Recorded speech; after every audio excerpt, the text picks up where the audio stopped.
Eu tinha apenas 18 anos quando meu patrão quebrou meu fêmur durante um dos abusos. Mas o que ele não sabia é que aquela fratura dolorosa seria o começo da minha vingança. Oi, meus queridos. Meu nome é Dolores, mas todo mundo me chama de Vó Dolô. Tenho 71 anos e nasci aqui em Juiz de Fora, Minas Gerais, em 1953. Hoje vou contar uma história que guardei no peito por mais de 50 anos. Uma história que nunca contei nem para os meus próprios filhos. Antes de começar de verdade, eu peço para todos se inscreverem nesse canal e curtir o vídeo. Também gostaria de saber de onde você está ouvindo a minha história de vida e quantos filhos ou netinhos vocês têm. Isso me deixaria muito feliz. Era 1971 quando tudo começou. Eu tinha acabado de completar 18 anos e precisava trabalhar para ajudar em casa. Meu pai tinha morrido no ano anterior, vítima de um acidente na construção civil, e minha mãe ficou sozinha comigo e meus 3 irmãos mais novos. A pensão que recebia mal dava para o aluguel da nossa casinha no bairro São Mateus. Dolores, você é a mais velha, minha mãe dizia, segurando as lágrimas. Preciso que você me ajude a sustentar essa família. Eu entendia. Aos 18 anos, já sabia que a vida não era fácil para quem era pobre. Saí batendo de porta em porta, procurando emprego. Nas lojas do centro, sempre me diziam que precisava ter experiência. Nas casas de família, queriam alguém mais velha, mais confiável. Estava quase desistindo quando uma vizinha me falou sobre a Fábrica São José. Lá eles contratam menina nova, ela disse. É trabalho pesado, mas paga certinho todo mês. A Fábrica São José ficava na zona industrial da cidade, um prédio grande e cinzento que fabricava tecidos para a região. Lembro até hoje do cheiro forte de tinta e cola que saía de lá. Um cheiro que grudava na roupa e no cabelo de quem trabalhava. Cheguei lá numa segunda-feira de manhã, março de 1971. Estava nervosa, vestindo meu vestido mais bonito, um azul marinho que minha mãe havia costurado para mim. Na portaria, um homem mal-humorado me mandou esperar. Seu Raul vai te atender agora, ele disse depois de uma hora. Seu Raul era o dono da fábrica. Um homem de uns 45 anos, alto, cabelos pretos sempre penteados com brilhantina. Usava terno mesmo no calor de março e tinha um jeito de falar que parecia que estava fazendo um favor para todo mundo. Então você quer trabalhar aqui, mocinha? Ele perguntou, me olhando de cima a baixo de um jeito que me deixou desconfortável. Sim, senhor, preciso muito do emprego. Experiência você não tem, né? Posso ver nas suas mãos. Ele pegou minhas mãos nas dele, fingindo examinar, mas demorou mais tempo que o necessário. Mãos macias assim não conhecem trabalho pesado. Senti um arrepio, mas precisava daquele emprego. Eu aprendo rápido, seu Raul. Sou esforçada. Tenho certeza que é. Ele sorriu de um jeito estranho. Vou te dar uma chance. Você vai começar na seção de embalagem. Salário é meio salário mínimo, 6 dias por semana. Das 7 da manhã às 6 da tarde. Era pouco, mas era o que tinha. Aceitei na hora. Uma coisa importante, ele disse se levantando e vindo para o meu lado da mesa. Aqui eu gosto de funcionárias dedicadas, que sabem reconhecer quando o patrão está sendo bonzinho. Você me parece uma menina inteligente. Não entendi completamente o que ele quis dizer, mas concordei. Precisava daquele emprego. Comecei no dia seguinte. A fábrica tinha uns 200 funcionários, a maioria mulheres jovens como eu. Trabalhávamos em galpões enormes, cheios de máquinas barulhentas que faziam um calor insuportável. Meu trabalho era embalar os tecidos que saíam das máquinas, dobrá-los direito e colocá-los em caixas. As outras meninas foram gentis comigo no primeiro dia. Me ensinaram como fazer o trabalho, onde ficava o banheiro, onde podia almoçar. Você parece boa gente, disse Conceição, uma menina de 20 anos que trabalhava na máquina ao lado. Mas tenha cuidado com seu Raul. Cuidado como? Ela olhou para os lados, viu que ninguém estava ouvindo. Ele tem umas manias com as meninas novas, principalmente as bonitinhas como você. Que tipo de manias? Você vai descobrir logo. Ela fez uma cara triste. Só não aceite ir na sala dele sozinha, principalmente depois do expediente. Aquilo me deixou preocupada. Mas achei que talvez fosse exagero. Seu Raul havia sido educado comigo, me dado emprego quando ninguém mais dava. Talvez as meninas estivessem exagerando. Na primeira semana, tudo correu normal. Eu chegava às 7 em ponto, trabalhava sem parar, saía às 6. O trabalho era cansativo, mas eu estava feliz de poder levar dinheiro para casa. Como está sendo lá, filha? Minha mãe perguntava toda noite. Está bom, mãe. O patrão parece gente boa. Se eu soubesse o que estava por vir, nunca teria dito isso. Na segunda semana, seu Raul começou a aparecer mais na minha seção. Vinha verificar a qualidade do trabalho, sempre parando na minha mesa por mais tempo que nas outras. Você está se adaptando bem, Dolores, ele dizia, colocando a mão no meu ombro. Gosto de funcionárias dedicadas como você. A mão no ombro demorava mais tempo que o normal. Às vezes ele ficava bem atrás de mim, respirando no meu pescoço enquanto verificava meu trabalho. Seu Raul está de olho em você, Conceição me alertou durante o almoço. Já vi essa história antes. Mas ele não fez nada demais, eu disse, tentando me convencer. Ainda não fez. Ela suspirou. Dolores, posso te dar um conselho? Se ele te chamar na sala, leve sempre alguém junto. Invente qualquer desculpa, mas não vá sozinha. Na terceira semana, a situação escalou.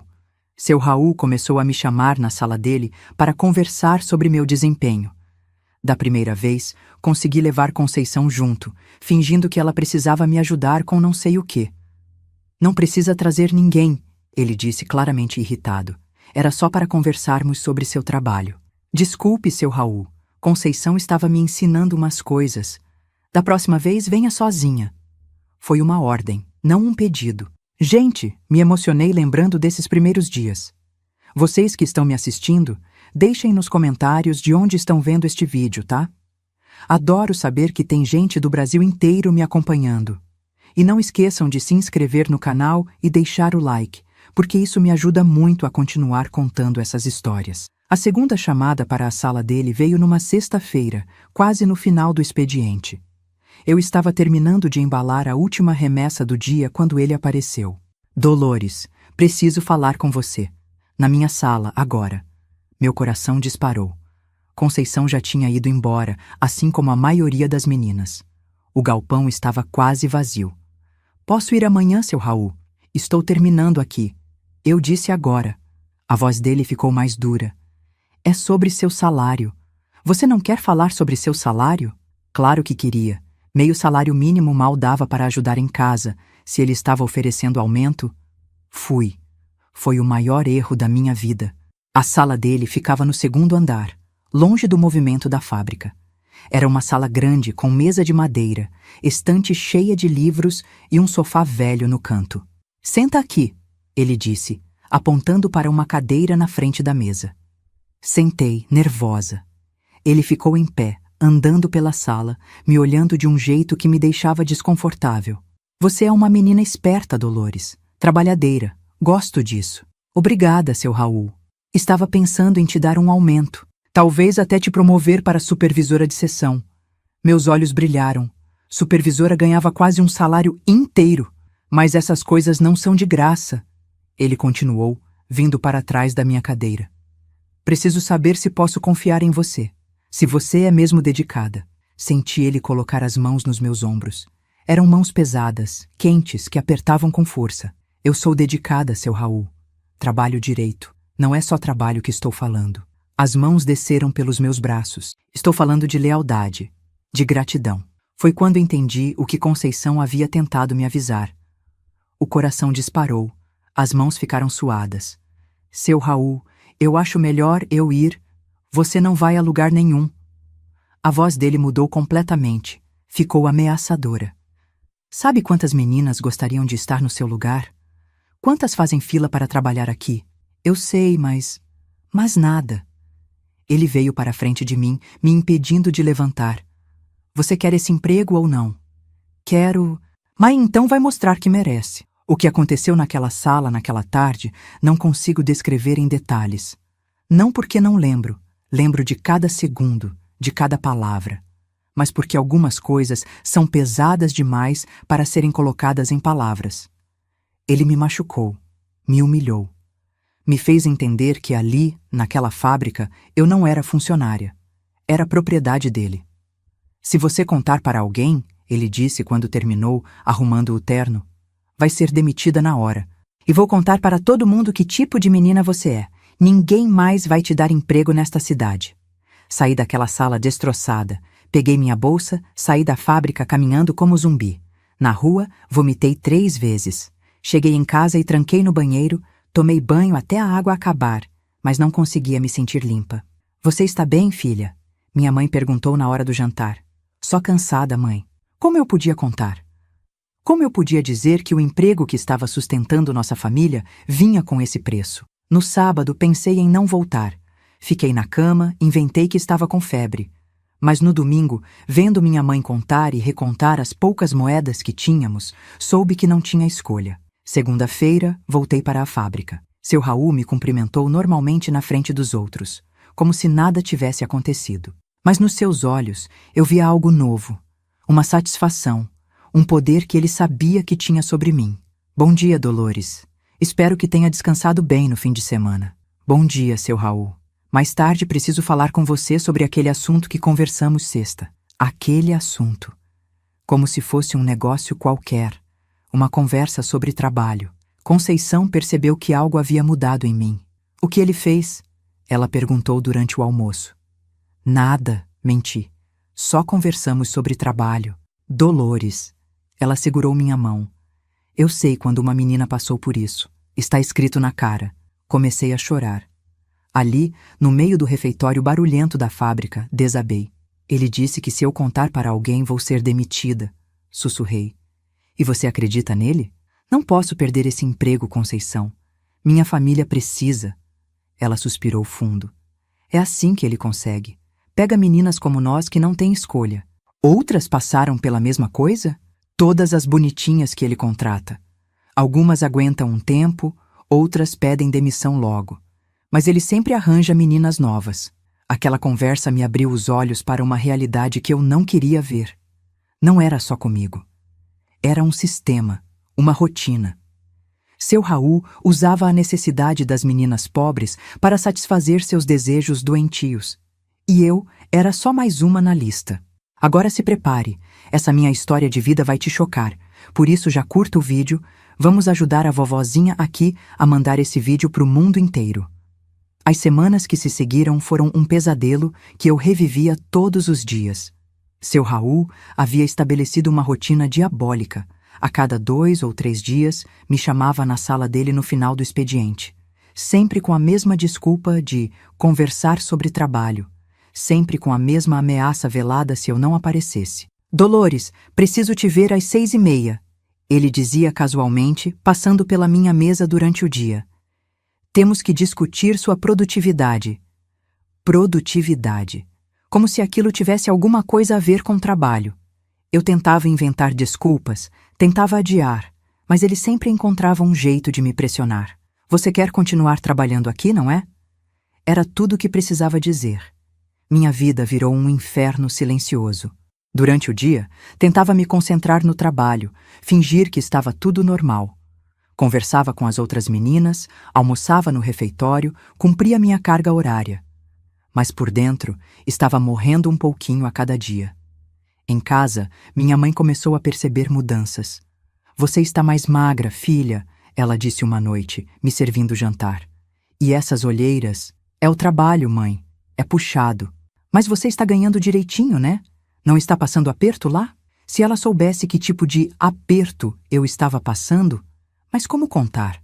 Como explicar que o dinheiro que colocava na mesa todo mês vinha com um preço que nenhuma filha deveria pagar? No trabalho, Conceição tentava me ajudar do jeito que podia. Às vezes inventava urgências para me tirar da sala dele, outras vezes ficava por perto quando ele se aproximava de mim. Mas não podia estar sempre lá. Você precisa denunciar ele, ela insistia. Isso não pode continuar. Denunciar para quem, Conceição? Ele é o dono da fábrica, conhece todo mundo importante da cidade. Para a polícia? A polícia vai acreditar numa menina pobre contra um empresário respeitado? Vai ser minha palavra contra a dele. Era 1971, gente. Mulher ainda não tinha voz nenhuma nessas coisas.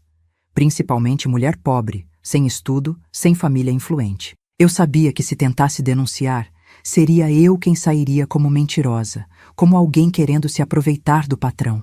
Os abusos foram ficando piores, mais violentos, mais degradantes. Seu Raul estava ficando mais ousado, mais cruel.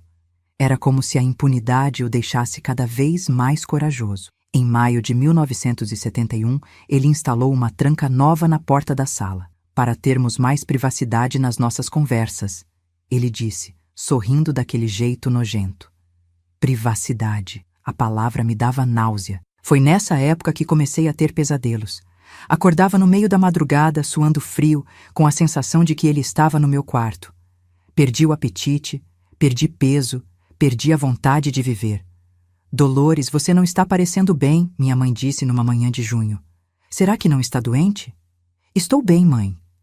Você não está bem coisa nenhuma. Vou marcar um médico. Não precisa, mãe. É só cansaço. Como explicar que minha doença não tinha remédio na farmácia? Que o que estava me matando por dentro não aparecia em exame nenhum? No trabalho, tentei me aproximar de outras meninas, ver se alguém mais estava passando pela mesma situação.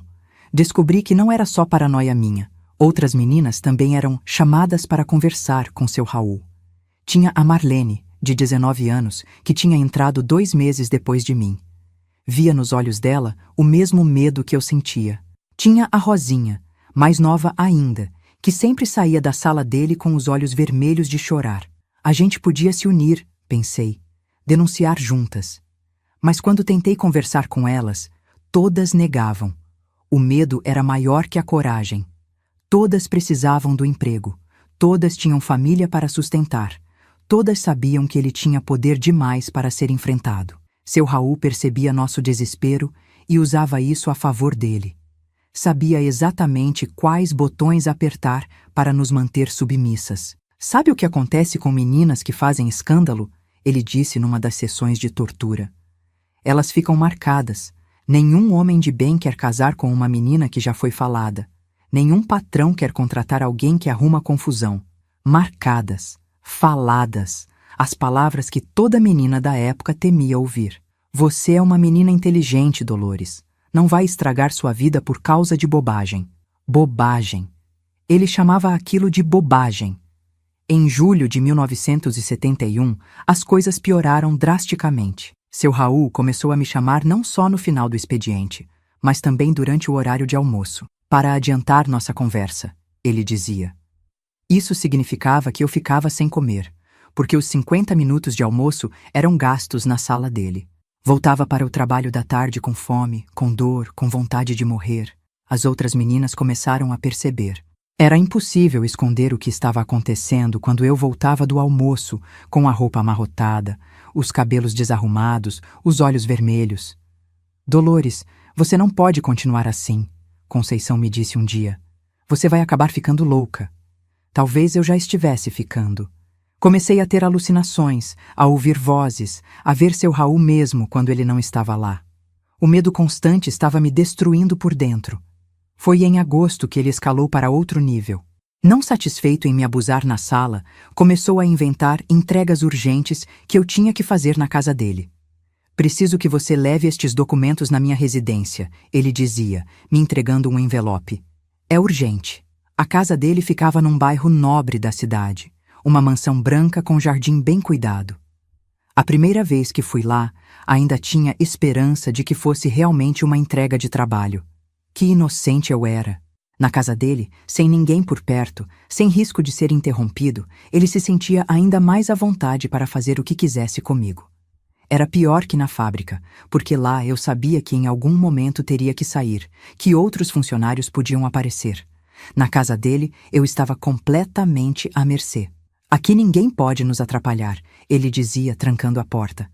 Podemos ter mais tempo para nossas conversas. Mais tempo significava mais sofrimento, mais humilhação, mais momentos em que eu desejava morrer. Comecei a faltar no trabalho. Inventava doenças, fingia desmaios, qualquer coisa para não ter que enfrentar aquela rotina de horror. Mas ele sempre encontrava um jeito de me punir pelas faltas. Funcionária que falta muito não pode receber salário completo, ele me disse, descontando 2 dias do meu pagamento. Espero que você entenda. Entendia perfeitamente. Era mais uma forma de me controlar, de me manter presa naquela situação. Em setembro, aconteceu algo que quase me fez desistir de tudo. Minha mãe descobriu sobre os descontos no salário e veio me questionar. Dolores, por que seu salário veio menor este mês? Faltei alguns dias, mãe. Estava passando mal. Filha, a gente não pode se dar ao luxo de você faltar. Precisa desse dinheiro completo. Ver a preocupação no rosto dela, saber que minha família dependia daquele dinheiro sujo, me destroçou ainda mais. Estava presa num ciclo vicioso. Precisava do emprego para sustentar minha família, mas para manter o emprego, tinha que me submeter àqueles abusos. Foi nessa época que comecei a pensar em fugir. Sair de Juiz de Fora, ir para qualquer lugar, começar uma vida nova. Mas como? Não tinha dinheiro, não tinha para onde ir, não conhecia ninguém em outras cidades. Seu Raul percebia meu desespero crescente e parecia se alimentar dele. Ficava mais violento, mais cruel, como se meu sofrimento o excitasse ainda mais. Você está pensando em ir embora? Ele perguntou numa tarde de outubro. Esqueça essa ideia. Você me pertence agora. Pertencer. Como se eu fosse um objeto, uma propriedade. E se tentar fugir, vou atrás de você. Tenho contatos em todo lugar. Não vai conseguir emprego em cidade nenhuma se eu não quiser. A ameaça era real. Homens como ele tinham poder, influência, contatos. Podiam destruir a vida de uma pessoa com um telefonema. Em novembro de 1971, quase um ano depois de ter começado a trabalhar na fábrica, eu estava no meu limite. Havia emagrecido 15 quilos, tinha desenvolvido uma úlcera de tanto estresse e começava a ter pensamentos suicidas. Foi quando sua sede de poder e crueldade o levou a cometer o erro que mudaria tudo. Numa tarde de sexta-feira, final de novembro, ele me chamou na sala, como sempre. Mas desta vez estava diferente, mais agitado, mais violento. Tinha bebido, conseguia sentir o cheiro de álcool no hálito. Hoje você vai aprender uma lição, ele disse, me empurrando com mais força que o normal. O que aconteceu naquela tarde foi pior que tudo que eu havia sofrido até então. Ele me machucou de um jeito que nunca havia feito antes, com uma violência que chegava às raias da loucura. Foi quando ouvi o estalo, um barulho seco, como um galho quebrando. Depois veio a dor, uma dor tão intensa que me fez gritar como nunca havia gritado na vida. Minha perna direita tinha se quebrado. O fêmur havia se partido ao meio. Seu Raul parou na mesma hora, o rosto ficando branco de susto. "Cala a boca!" Ele gritou, tentando abafar meus gritos de dor. "Para de gritar!" Mas eu não conseguia parar. A dor era insuportável, irradiava da perna para o corpo todo. Sentia que ia desmaiar, que ia morrer ali mesmo. "Meu Deus, o que eu fiz?" Ele murmurava, olhando para minha perna numa posição anormal. O que eu fiz? Pela primeira vez em quase um ano, vi medo nos olhos dele. Não era mais o homem poderoso que controlava tudo.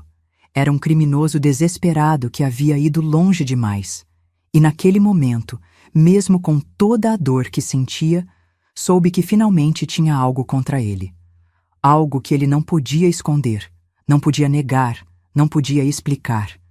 Minha perna quebrada seria o começo do fim dele. A dor era tão intensa que senti minha visão escurecer. Minha perna estava numa posição completamente errada e o fêmur quebrado fazia um barulho horrível toda vez que eu tentava me mexer. Seu Raul estava em pânico total, andando de um lado para o outro da sala como um animal enjaulado. "Para de gritar, pelo amor de Deus!" Ele berrava, as mãos tremendo. "Alguém vai ouvir!" Mas eu não conseguia parar. Era como se todo o sofrimento acumulado de quase um ano estivesse saindo através daqueles gritos. A dor física se misturava com a dor emocional, criando um tsunami de agonia que eu nunca havia experimentado. "Você tem que ficar quieta", ele disse, tentando me tampar a boca com a mão. "Escuta, foi um acidente, você caiu, escorregou. Foi isso que aconteceu." Mesmo com a dor insuportável, consegui entender o que ele estava tentando fazer. Já estava inventando uma versão dos fatos, uma mentira para se proteger. "Ninguém vai acreditar em você se disser outra coisa", ele continuou, suando frio. "Quem vai acreditar numa menina contra mim? Você caiu, foi isso? Mas desta vez era diferente. Desta vez havia evidência física. Uma perna quebrada não era algo que podia ser escondido ou negado. Médicos fariam perguntas, enfermeiros tomariam notas, haveria registros. O desespero dele estava evidente. Pela primeira vez, vi o medo real nos olhos daquele homem que havia me atormentado por tantos meses. Ele sabia que havia cruzado uma linha perigosa. Vou te levar para o hospital, ele disse, tentando me levantar. Vamos inventar uma história.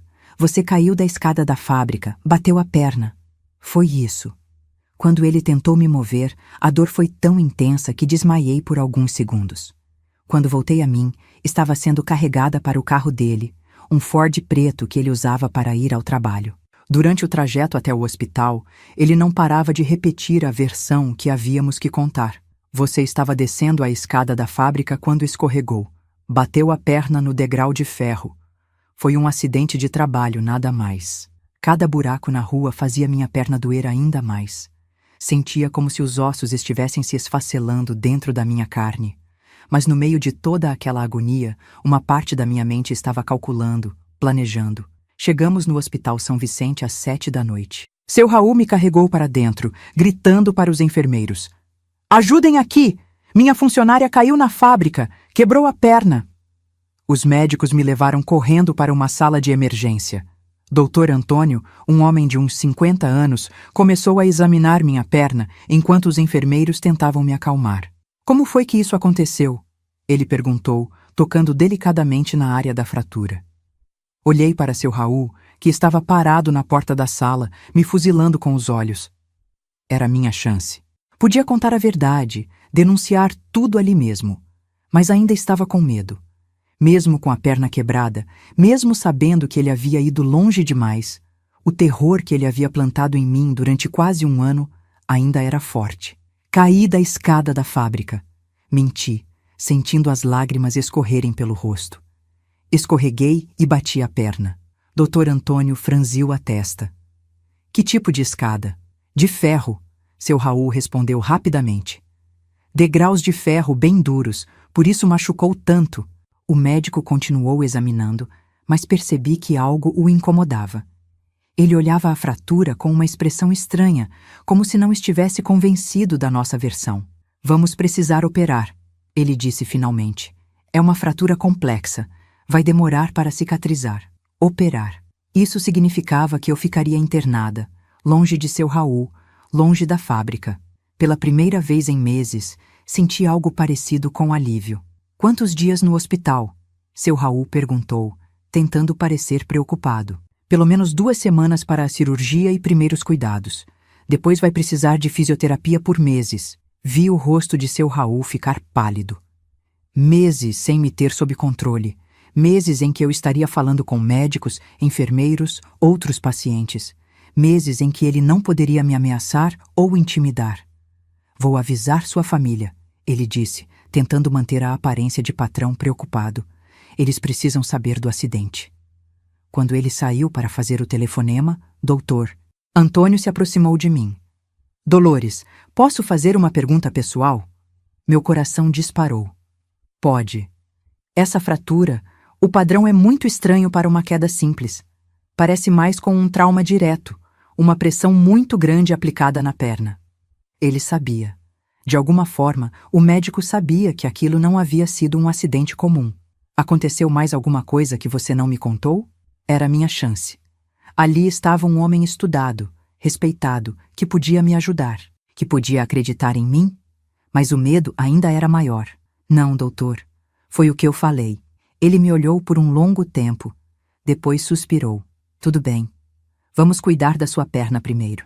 A cirurgia foi feita na manhã seguinte. Quando acordei da anestesia, minha mãe estava ao lado da cama chorando. Minha filha, como foi que isso aconteceu? Caí na fábrica, mãe. Seu Raul disse que vai pagar todo o tratamento. Que bom que você tem um patrão tão generoso. Generoso. Se ela soubesse. Mas nos dias que se seguiram, internada naquele hospital, algo começou a mudar dentro de mim. Longe da fábrica, longe das ameaças constantes de seu Raul, Minha mente começou a funcionar de forma diferente. As enfermeiras eram gentis comigo. Os outros pacientes conversavam, contavam histórias, tratavam-me como ser humano. Eu havia esquecido como era ser tratada com dignidade. Seu Raul aparecia todo dia, sempre com flores ou frutas, representando o papel de patrão preocupado. Mas quando ficávamos sozinhos, mostrava sua verdadeira face. Espero que você não esteja pensando em falar besteira para ninguém. Ele sussurrava quando ninguém estava ouvindo. Lembra que sua família ainda precisa de mim. Mas suas ameaças começaram a soar vazias. Ele estava nervoso, inseguro. Via em seus olhos que estava com medo de que eu mudasse de versão. No 5º dia de internação, aconteceu algo que mudou tudo. Doutor, Antônio veio conversar comigo novamente, mas desta vez trouxe alguém junto. Uma mulher de uns 40 anos, muito séria. Dolores, esta é a doutora Helena, nossa psicóloga. Ela gostaria de conversar com você. Psicóloga. Meu coração disparou. Por que queriam que eu falasse com uma psicóloga? É rotina, doutora Helena explicou. Sempre conversamos com pacientes que sofreram traumas, para ajudar na recuperação. Ficamos sozinhas no quarto. Ela puxou uma cadeira e sentou bem perto da minha cama. Como você está se sentindo, Dolores? A perna está doendo menos. Não estou falando da perna. Estou falando de você, como pessoa. A pergunta me pegou desprevenida. Ninguém nunca havia me perguntado como eu me sentia como pessoa. Eu... não sei. Normal, eu acho. Dr. Antônio me contou que sua fratura é bem incomum. Ele tem experiência com acidentes de trabalho e disse que nunca viu nada parecido. Senti o sangue gelar. Mas foi isso que aconteceu. Caí da escada. Dolores, você sabe que pode contar a verdade para mim, né? Nada do que você disser aqui vai sair desta sala sem sua permissão. Por um momento, pensei em contar tudo. Mas o medo ainda era muito forte. Foi acidente, doutora.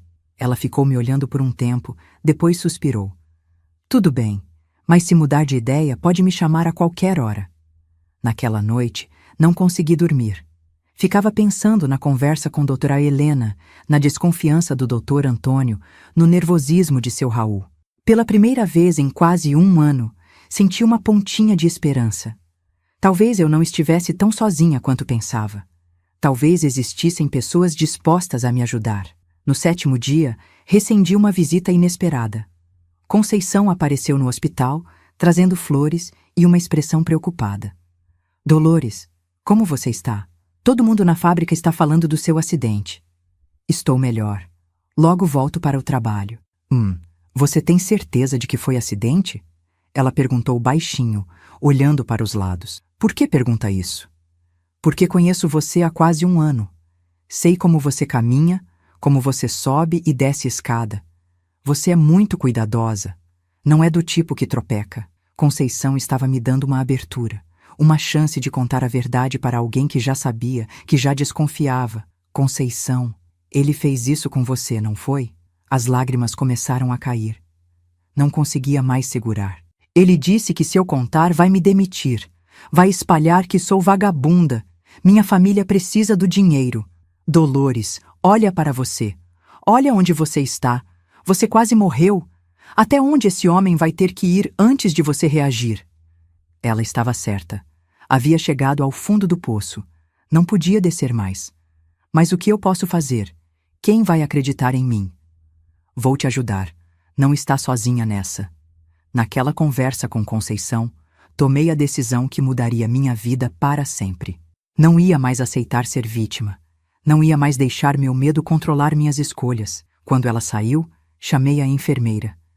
Quero falar com a doutora Helena. É urgente. Doutora Helena chegou meia hora depois. Sentou na mesma cadeira, com a mesma expressão compreensiva. Mudou de ideia? Mudei. E contei tudo. Cada abuso, cada ameaça, cada humilhação. Contei sobre os outros funcionários que passavam pela mesma coisa. Contei como ele usava nossa necessidade econômica para nos manter presas. Ela escutou tudo em silêncio, tomando notas, fazendo perguntas pontuais. Quando terminei, estava exausta, mas aliviada. Pela primeira vez em quase um ano, havia contado minha verdade para alguém. Dolores, você foi muito corajosa em me contar isso. Agora precisa decidir o que quer fazer. O que posso fazer? Pode denunciar. Temos evidências médicas da violência, temos seu depoimento. Posso te colocar em contato com advogados que trabalham com casos assim. E se ninguém acreditar em mim, vai ter gente que não vai acreditar, mas também vai ter gente que vai. E isso pode impedir que outras meninas passem pelo que você passou. Pensei nas outras funcionárias da fábrica. Na Marlene, na Rosinha, nas que ainda viriam. Quantas meninas seu Raul ia destruir se ninguém o parasse? Quero denunciar, disse com uma firmeza que não sentia há meses. Quero que ele pague pelo que fez. Doutora Helena sorriu pela primeira vez. Então vamos começar a trabalhar. Nos dias seguintes, ainda internada, começamos a construir o caso contra seu Raul. Doutora Helena me colocou em contato com Dr. Maurício, um advogado jovem que trabalhava com casos de trabalhadores.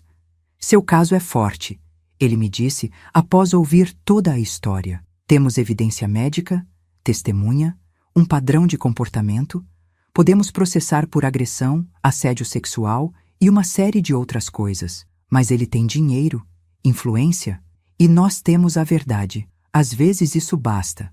Seu Raul continuava aparecendo no hospital, cada vez mais nervoso. Percebia que algo havia mudado, que eu não estava mais com o mesmo medo de antes. Você está diferente, ele disse numa das visitas. Espero que não esteja fazendo nenhuma besteira. Não estou fazendo besteira, respondi, olhando diretamente nos olhos dele. Estou fazendo justiça. Vi o rosto dele mudar de cor. Sabia que eu havia falado. Você não sabe com quem está mexendo. Ele sussurrou, furioso. Vou destruir você e sua família. Você já tentou me destruir, mas não conseguiu. Foi a primeira vez em quase um ano que respondi a ele sem medo. E aquela sensação de poder, de não ser mais vítima, era inebriante. 3 dias depois, recebeu alta do hospital. Minha perna ainda estava engessada. Eu precisava de muletas, mas estava livre. E pela primeira vez em meses, livre de verdade. Porque agora eu tinha uma arma contra ele. Tinha coragem, tinha aliados, tinha um plano. A guerra havia começado, e desta vez eu não ia perder. Quando saí do hospital com aquelas muletas debaixo do braço, senti uma coisa que não experimentava há quase um ano: esperança. A perna ainda doía muito, mas minha alma estava mais leve. Pela primeira vez desde que comecei a trabalhar naquela fábrica maldita, eu tinha um plano. Dr. Maurício havia me explicado tudo nos mínimos detalhes. Íamos processar seu Raul por agressão, assédio sexual e criar uma jurisprudência que pudesse proteger outras mulheres. Mas ele foi claro comigo sobre os desafios. Dolores, não vai ser fácil. Ele vai tentar desacreditar você, vai usar advogados caros, vai tentar subornar testemunhas. Você precisa estar preparada para uma guerra. Guerra. A palavra me assustava, mas ao mesmo tempo me dava energia. Depois de tanto tempo sendo vítima, finalmente ia poder lutar. O primeiro passo era coletar evidências. Precisávamos de mais testemunhas, documentos, qualquer coisa que provasse o padrão de comportamento dele. Dr. Maurício me orientou a procurar outras funcionárias que haviam passado pela mesma situação. Mas antes disso, teve que enfrentar minha família. Quando cheguei em casa naquela tarde de dezembro de 1971, minha mãe me recebeu com um misto de alívio e preocupação. Graças a Deus você está bem, filha. Seu Raul passou aqui ontem, disse que você pode ficar afastada quanto tempo precisar. Que homem bom, né? Homem bom. Se ela soubesse... Mãe, preciso conversar com você sobre uma coisa muito importante. Sentamos na cozinha da nossa casinha simples. Minha mãe serviu um café e ficou me olhando com aquela expressão maternal que sempre me acalmava. Que foi, filha? Você está estranha desde que voltou do hospital. Respirei fundo. Contar a verdade para doutor. Helena havia sido difícil, mas contar para minha própria mãe seria devastador. Como quebrar o coração da mulher que me criou? Como dizer que o emprego que sustentava nossa família vinha com esse preço horrível? Mãe, o que aconteceu comigo na fábrica não foi acidente. Ela franziu a testa. Como assim não foi acidente? Seu Raul, ele me machucou de propósito. Durante uma coisa que ele estava fazendo comigo. Vi a confusão nos olhos dela se transformar lentamente em horror à medida que eu contava a história. Cada palavra era como uma punhalada no meu próprio coração, porque sabia quanto estava magoando ela. Minha filha do céu! Ela sussurrou quando terminei, as lágrimas escorrendo pelo rosto. Por que você não me contou antes? Porque tinha medo, mãe. Medo de perder o emprego, medo que ninguém acreditasse, medo que ele cumprisse as ameaças. Ela me abraçou com tanta força que quase não consegui respirar. Senti suas lágrimas molhando meu cabelo. Perdão, filha. Perdão por não ter percebido. Perdão por te obrigar a carregar isso sozinha. Não foi culpa sua, mãe. Foi sim. Uma mãe tem que proteger os filhos. Eu falhei. Naquele abraço, senti que tinha mais uma aliada na minha guerra contra seu Raul. Minha mãe sempre foi uma mulher forte, e agora essa força estava do meu lado. Nos dias seguintes, comecei a investigação informal que Dr. Maurício havia sugerido. Primeiro, procurei Conceição. Ela veio na minha casa numa tarde de sábado, nervosa, mas determinada. Dolores, decidi que vou te ajudar. Cansei de ficar quieta vendo aquele homem destruir a vida das meninas. Você tem certeza? Pode ser perigoso. Claro que tenho, e não sou só eu. A Marlene e a Rosinha também querem falar. Meu coração disparou. Outras vítimas dispostas a testemunhar. Isso mudava tudo. Mas tem mais, Conceição continuou. A Jurema, que trabalhou lá até o ano passado, também quer depor, e ela tem uma história que vai chocar você. Jurema era uma menina que havia pedido demissão subitamente no meio de 1971. Na época, ninguém entendeu por quê, já que ela precisava muito do emprego. Marcamos um encontro na casa de Conceição para o domingo seguinte. Quando cheguei lá, mancando com minhas muletas, encontrei 4 mulheres sentadas na mesa da cozinha, todas com a mesma expressão de medo e determinação. Obrigada por virem, disse, sentando com dificuldade. Sei que não é fácil. Marlene foi a primeira a falar. Confirmou tudo o que eu imaginava. Os mesmos abusos, as mesmas ameaças, o mesmo padrão de comportamento. Começou 2 meses depois que entrei. Ela disse, a voz tremendo. Primeiro eram só cantadas, depois evoluiu para toques, depois... Não precisou completar. Todas sabíamos. Rosinha, mais nova que todas nós, mal conseguia falar de tanto que chorava. Mas confirmou que havia passado pela mesma coisa. Jurema foi quem trouxe a revelação mais chocante. Meninas, vocês acham que somos as únicas? Aquele homem faz isso há anos, desde que abriu a fábrica, em 1965. Como você sabe? Porque conversei com outras meninas que trabalharam lá antes. A Sônia, que saiu em 1969, passou pela mesma coisa. A Regina, de 1968, também. E tem mais. Mais. Quantas éramos? Quantas vidas ele havia destruído ao longo dos anos? Jurema, por que você nunca denunciou? Pelos mesmos motivos que vocês. Medo, vergonha, necessidade. Mas quando soube do que aconteceu com você, Dolores, decidi que não dava mais. Saímos daquela reunião com um plano claro. Íamos nos unir todas juntas e derrubar aquele monstro. Dr. Maurício ficou eufórico quando soube que tínhamos 5 testemunhas dispostas a depor. Com isso temos um caso sólido, ele me disse. Não é mais a palavra de uma funcionária contra a do patrão.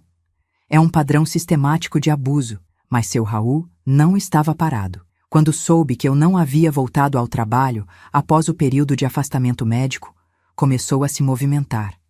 Primeiro, tentou a intimidação direta. Apareceu na minha casa numa noite de janeiro de 1972, batendo na porta com força. Dolores, preciso falar com você. Minha mãe atendeu a porta, mas ficou firme. Ela não quer falar com o senhor. É sobre o emprego dela, sobre o futuro da família de vocês. Saí da cozinha mancando, ainda de muletas. Pela primeira vez estava cara a cara com ele fora do ambiente da fábrica, longe do poder que ele exercia lá. O que você quer? Quero te fazer uma proposta. Volta pro trabalho, esquece essas bobagens que estão te metendo na cabeça e eu dobro o seu salário. Dobrar o salário era muito dinheiro para nossa família. Seria a diferença entre passar necessidade e viver com dignidade. E se eu não aceitar? Aí as coisas vão ficar difíceis para você e para sua família. A ameaça estava clara. Mas eu não era mais a menina assustada de 1 ano atrás. Não aceito, disse olhando diretamente nos olhos dele. E se chegar perto da minha família de novo, vou chamar a polícia. Ele ficou vermelho de raiva, mas não podia fazer nada ali, na frente da minha mãe, na rua onde os vizinhos podiam ver. Você vai se arrepender, sussurrou antes de ir embora. Nos dias seguintes, começaram as represálias. Primeiro, espalharam boatos sobre mim no bairro, que eu era mentirosa, vagabunda, que estava tentando extorquir um homem honesto. Ignora essas fofocas, minha mãe me aconselhava.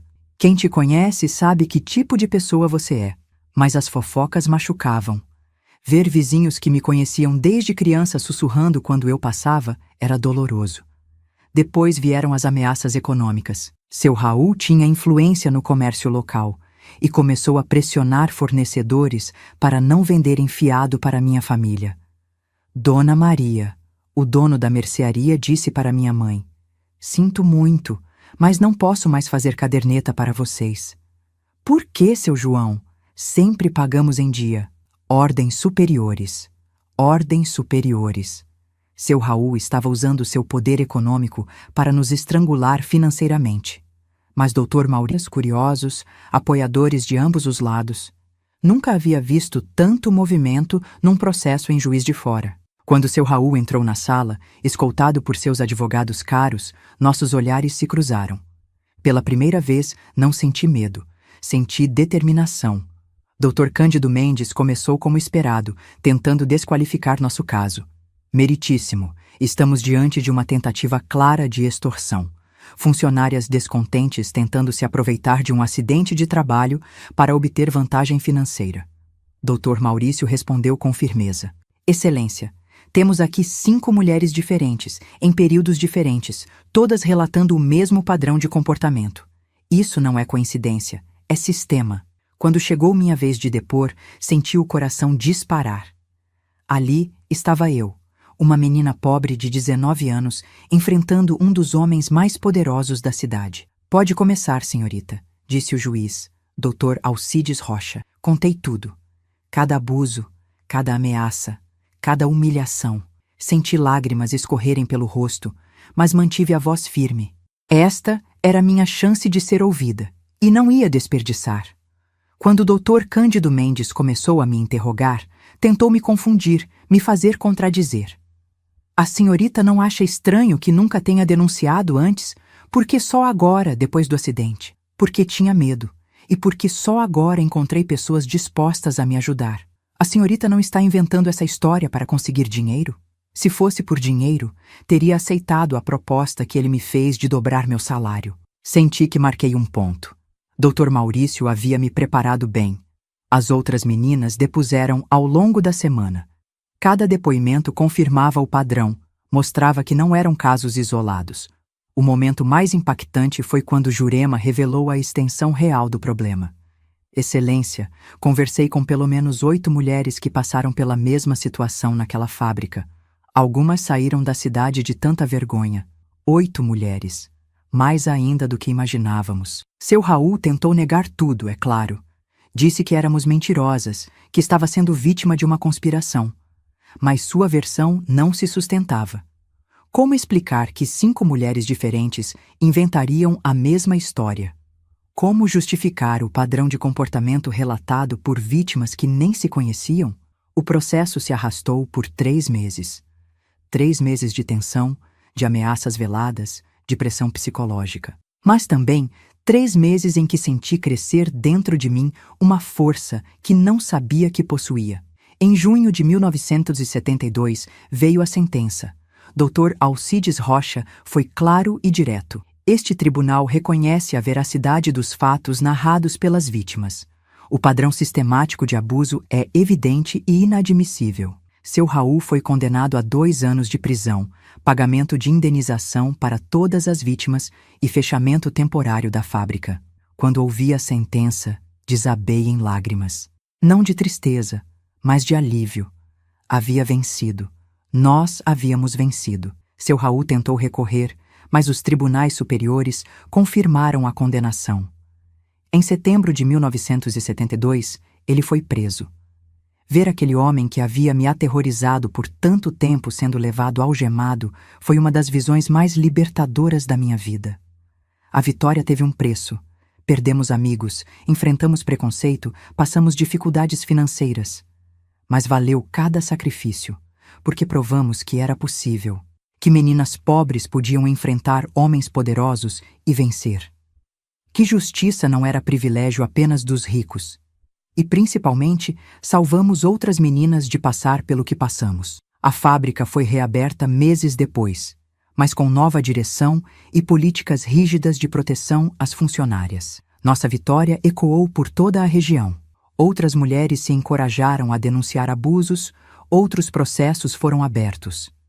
Havíamos plantado uma semente de mudança que floresceria por décadas. Depois da condenação de seu Raul em setembro de 1972, achei que minha vida finalmente poderia seguir um rumo normal. Que ingênua eu era.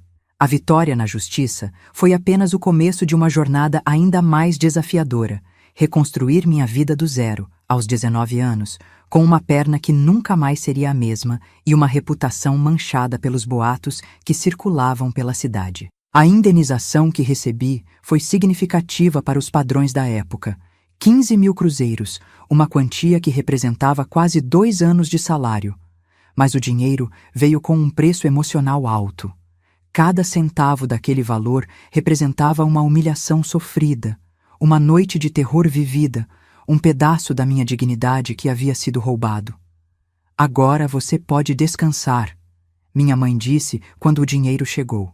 Pode se cuidar, se tratar direito, mas descansar era a última coisa que eu queria.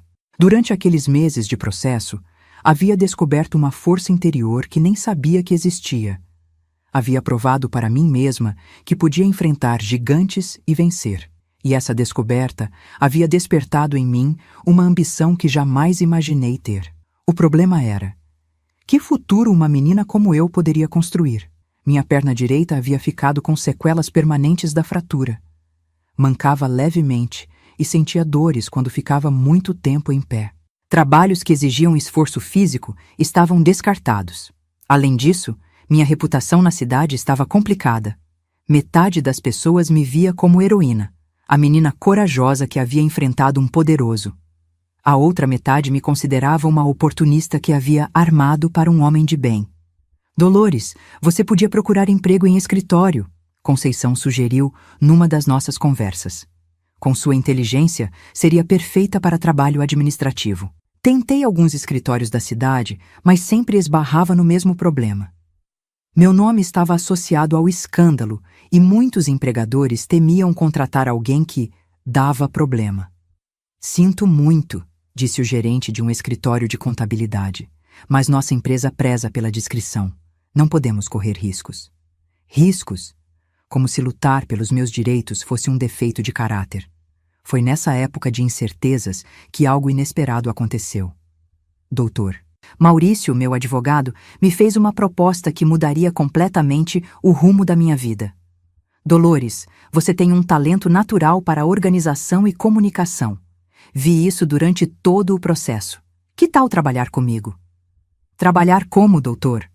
Como assistente jurídica. Posso te ensinar o básico do direito, você me ajuda com a papelada, atendimento aos clientes. E tem uma coisa que você faz melhor que qualquer advogado experiente. O que é? Você entende as vítimas.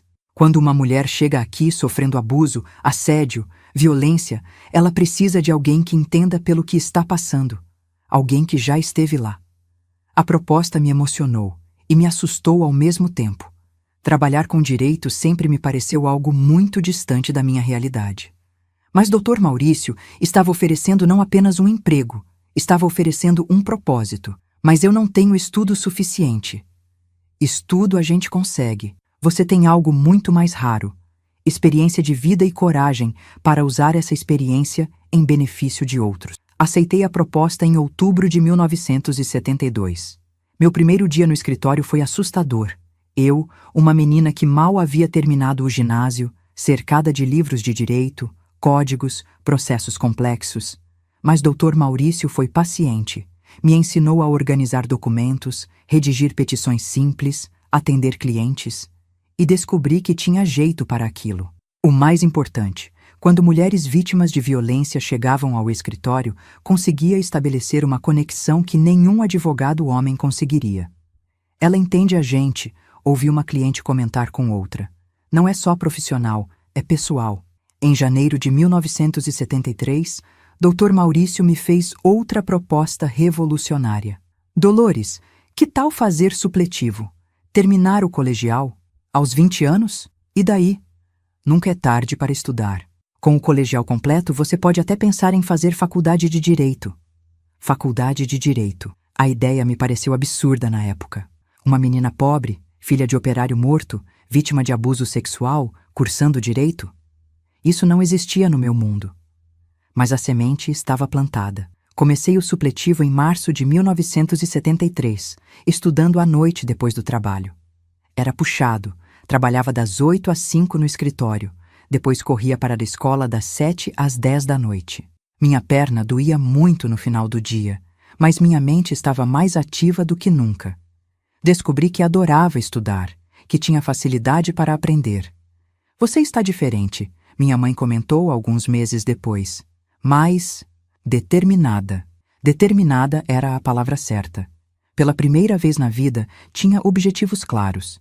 Queria me formar, queria entender profundamente o direito, queria usar meu conhecimento para ajudar outras mulheres. Em 1974, algo aconteceu que mudou completamente minha perspectiva sobre o futuro.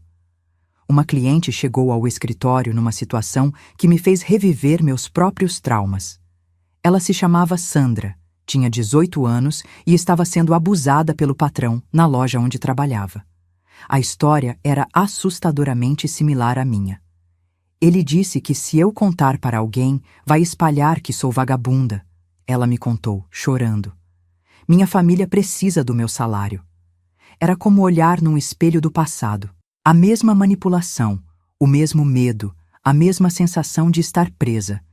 Sandra, disse, segurando a mão dela, eu sei exatamente pelo que você está passando, e sei que parece impossível sair dessa situação, mas é possível sim.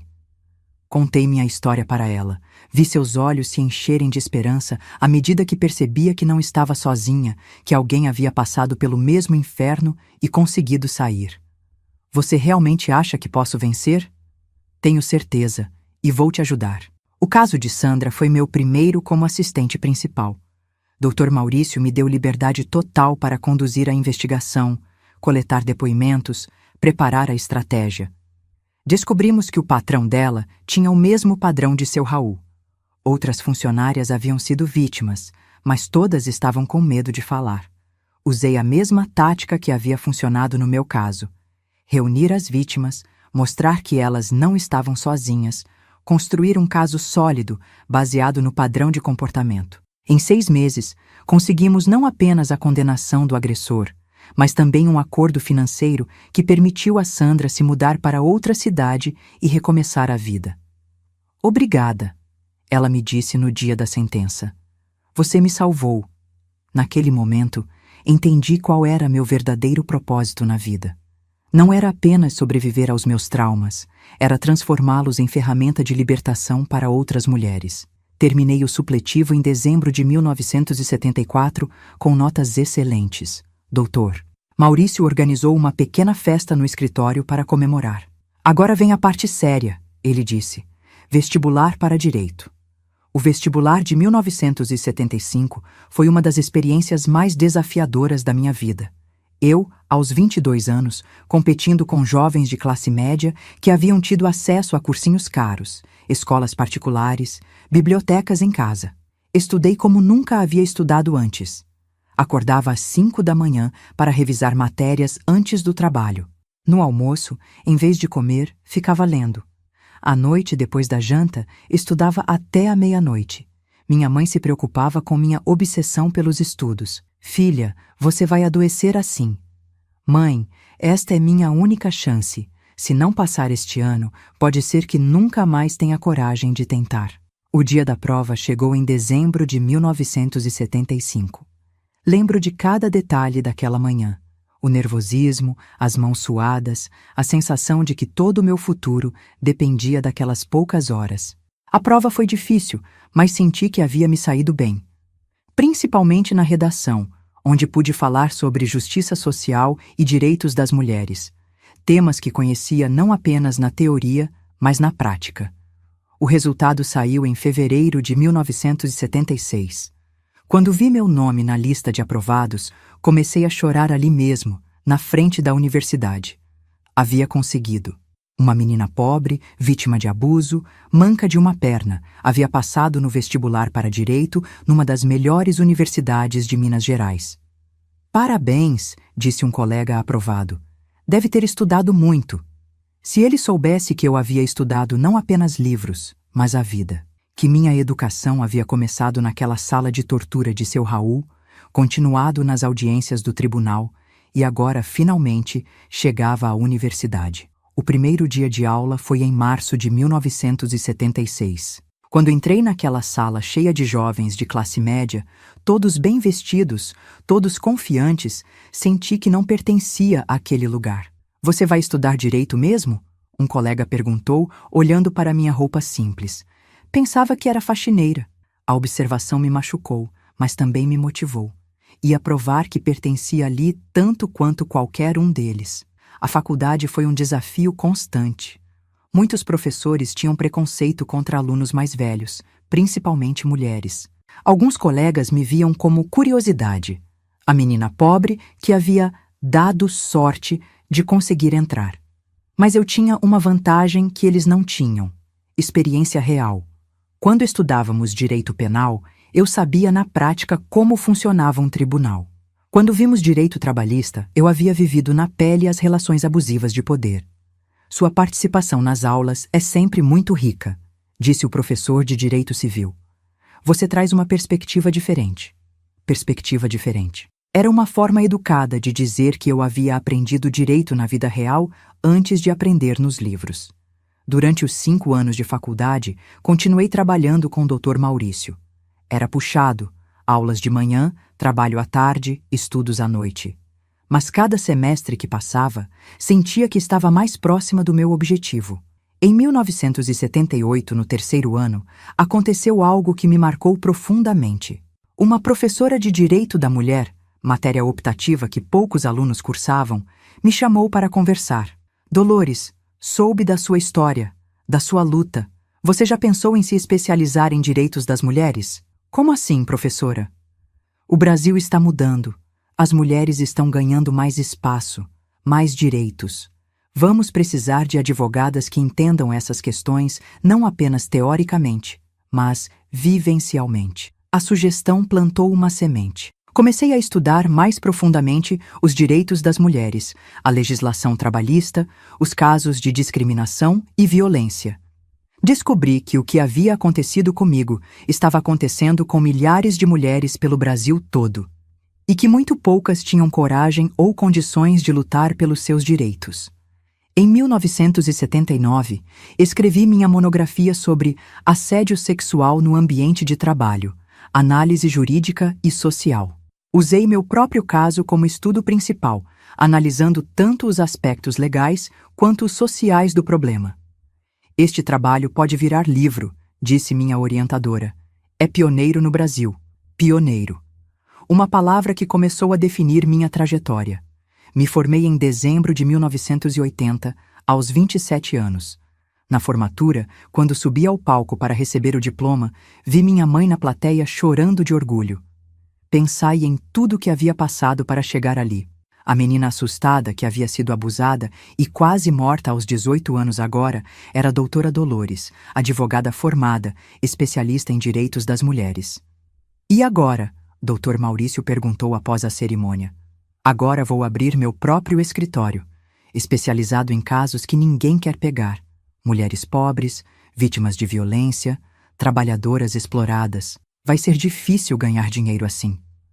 Não é sobre dinheiro, é sobre justiça. Em janeiro de 1981, aluguei uma salinha pequena no centro de Juiz de Fora e coloquei uma placa na porta. Doutora Dolores Santos, Advocacia Popular. Advocacia Popular.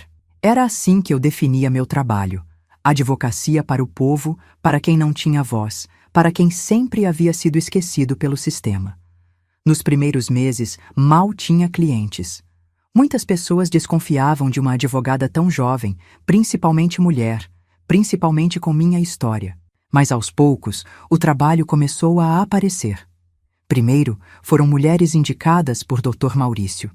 Depois, começaram a vir por conta própria, vítimas que haviam ouvido falar da advogada que entendia o sofrimento delas. Em 2 anos, meu escritório estava sempre lotado. Casos de assédio sexual, violência doméstica, discriminação no trabalho, pensão alimentícia. Cada caso era uma batalha, cada vitória era uma pequena revolução. Você está mudando a cidade, disse Conceição, que havia se tornado minha secretária. As mulheres não têm mais medo de denunciar. Mudando a cidade.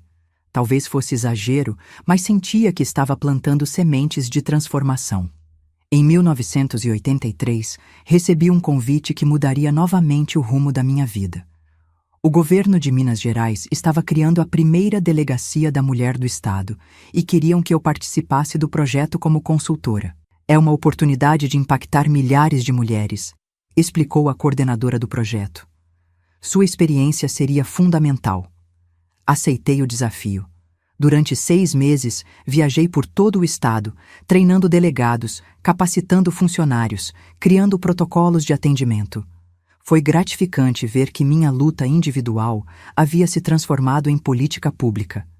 Que outras mulheres teriam acesso a um atendimento digno, respeitoso, eficiente. Mas o trabalho mais importante ainda estava por vir. Em 1984, decidi escrever um livro contando minha história completa. Por que agora? Minha mãe perguntou. Porque outras meninas precisam saber que é possível, que dá para transformar dor em propósito, trauma em força. O livro levou 2 anos para ficar pronto. Do trauma à transformação. Uma jornada de sobrevivência e vitória, foi publicado em 1986 e causou impacto nacional. Sua história é inspiradora, disse uma jornalista da revista Veja. Mostra que é possível superar qualquer adversidade. Superar a adversidade. Sim, era possível. Mas mais que isso, era possível transformar a adversidade em combustível para a mudança social. O livro me trouxe reconhecimento nacional. Comecei a dar palestras por todo o país, a participar de programas de televisão, a ser consultada por jornalistas. Mas o mais importante, começaram a me procurar mulheres de todos os cantos do Brasil. Cartas, telefonemas, pessoas que viajavam horas para me conhecer. Sua história me deu coragem, dizia cada uma. Se você conseguiu, eu também consigo. E conseguiam. Uma por uma, essas mulheres iam superando seus traumas, construindo novas vidas, transformando-se de vítimas em protagonistas. Em 1987, aos 34 anos, olhei para trás e vi o caminho que havia percorrido. Da menina quebrada de 18 anos à advogada respeitada nacionalmente. Do trauma à transformação. Mas sabia que minha jornada estava apenas começando. Tinha ainda muito a fazer. Muitas mulheres para ajudar, muitas batalhas para vencer. E o mais importante, havia descoberto que minha maior vitória não era ter sobrevivido aos abusos. Era ter transformado essa sobrevivência em ferramenta de libertação para outras. Minha perna direita ainda doía nos dias frios, lembrando-me de onde tudo começou. Mas agora essa dor tinha um significado diferente. Não era mais símbolo de trauma, mas de transformação. De vitória. Meus queridos, se vocês chegaram até aqui, muito obrigada por me ouvirem com tanto carinho. Essa história não foi fácil de contar, mas sei que pode ajudar outras pessoas que estão passando por dificuldades.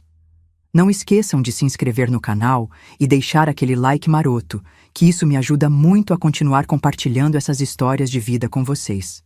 E uma coisa muito importante, entrem no nosso grupo do WhatsApp. O link está aí na descrição do vídeo. Lá a gente manda todos os dias histórias reais de outras vovós do Brasil inteiro, mulheres guerreiras que, como eu, passaram por grandes desafios e conseguiram se reerguer. No WhatsApp, vocês vão encontrar força, inspiração e companheirismo. Somos uma família grande e juntas somos mais fortes. Um beijo no coração de cada um e lembrem-se, não importa o tamanho da tempestade, sempre existe um arco-íris esperando do outro lado.